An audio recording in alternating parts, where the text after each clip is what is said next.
What's up, everybody, and welcome back. So today, I don't have a manga recommendation, I have a manga review, and this is literally only the second one that I've done, because with all these manga recommendations, this is only the second one that has actually ended, and unfortunately, and fortunately, it is one of my favorite romances. Hokkaido Gals Are Super Adorable. If you read the title, you obviously know this is a review of that, because the manga has officially ended. It ended like a week and a half ago, but I'm doing this now because I wanted to give people who actually read the manga time to actually finish it before I review it. Am I gonna spoil it? No, because I know some of you watching this might only watch the anime, which season 2 has not yet been confirmed to my knowledge, but I wouldn't be surprised if it gets a season 2, especially with how much people loved it. All I gotta say about that is told you so, but the manga is over, and man, it was fantastic. I mean, Hokkaido Gals Are Super Adorable is easily one of my favorite romance manga that I've read in I don't even know how long. So the series concluded at 119 chapters. If you don't know what it's about, if you haven't watched the anime, if you hadn't watched the Why You Should Read, I'll link it in the description. You could go check that out. I'll just run through it real quick, not getting into any real details, but Shiki Tsubasa moves from Tokyo to Hokkaido, meets Fuyuki Minami, and it's the story about them falling in love. That's literally the simplest way that I can explain it. Along the way, obviously, like, comedy shenanigans ensue. 2 other girls pop up, Akino Sayuri and Natsukawa Rena, and they pop up, I guess, kind of as competition, not really. I mean, the focus is really on Shiki and Fuyuki getting together and them falling in love with each other, which I am 100% there for, right? It was fantastic. If you watched the anime, hopefully you loved it. I assume you loved it. If you read the manga, I really assume you loved it, because the manga, I'm not gonna say it's better because the anime adaptation is authentic and it is following the manga. So the anime adaptation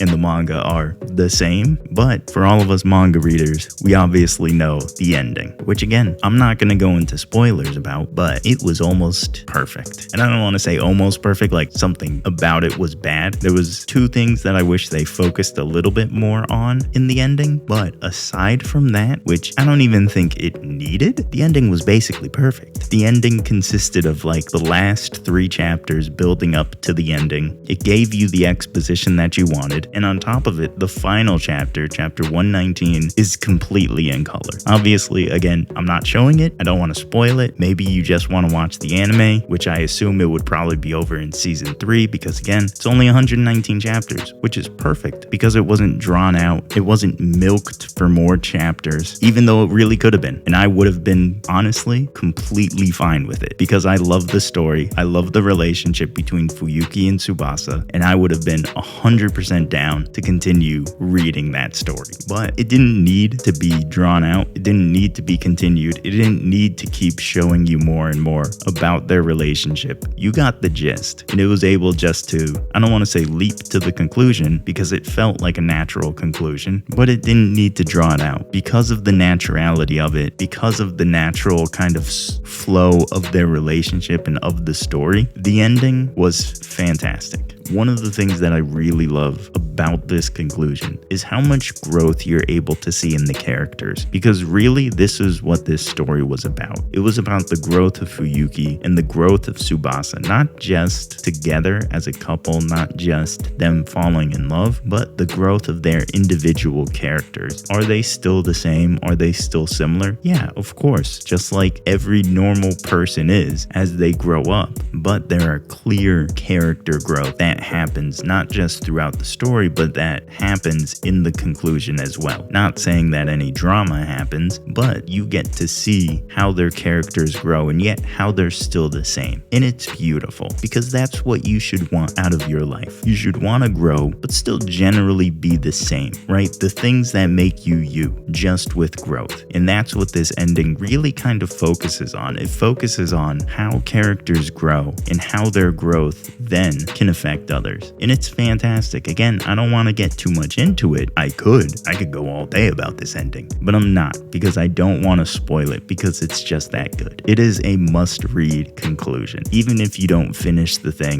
the last 3 chapters, which is really what I consider the conclusion, it's so worth it. You get to see the character growth, you get to see the exposition that you want, you get to see all of the moments that you want to see, and it's perfectly in line with this story. It wasn't drawn out, it wasn't milked, it was done properly, and I love it for that. Kayakata, man, cannot wait for their next work, because there's 100% chance that I am going to read it, because Hokkaido Gals, again, like I said, easily one of my favorites. If you want to see what an ending is supposed to be like, you get the exposition that you want, you get the explanation that you want, you get the focus that you want, and on top of it, it's all in color, and it shows you, honestly, more of the future than I thought we were ever going to see. I thought it was going to end like stereotypical romance, where it ends like the last panel is them getting married, right? Again, no spoilers, but that is stereotypical romance manga endings, where it's just them at the altar and they get married. But this thing, listen, Kayakata, he knows how to write, and he knows how I like to read. So shout out to the author, because this was fantastic. 10 out of 10 through and through. I can't emphasize it enough. If you want a very good, and honestly, pretty short, 119 chapters, pretty short, excellent romance manga or anime, again, season 2, to my knowledge, hasn't been announced yet. Hokkaido Gals are super adorable. Check it out. It is incredible. But like I said before, like I alluded to, the only 2 things I wish there was a little more exposition of was what was really going on in Akino Sayuri's life in Natsukawa Rena's. Now, it touched on it a little bit, but I understand that they are not the main focus. But with Akino being kind of like the 3rd character, I would have liked to see a little bit more of what was going on with her. But without having it, and having the main focus being on Fuyuki and Tsubasa, I was perfectly fine with it. So Hokkaido Gals are super adorable has finished 5 out of 5, 10 out of 10, 100 out of 100. If you haven't watched it, go ahead and watch it. If you haven't read it, go ahead and read it. If you watched it and you're thinking about catching up with the manga, catch up with the manga. It's only 119 chapters. Honestly, you could do it in a day. Might sound like a lot, but I've done it before. And with a nearly perfect ending, it's 100% worth it. If you read it, if you watched it, if you're currently reading it or currently watching it, like the video, subscribe to the channel, and check out the other recommendations, because if they end as well as this, you're gonna be glad that you did. Links to the podcast and merch are in the description box down below, as well as the playlist. Other than that, I will see all of you in the next one.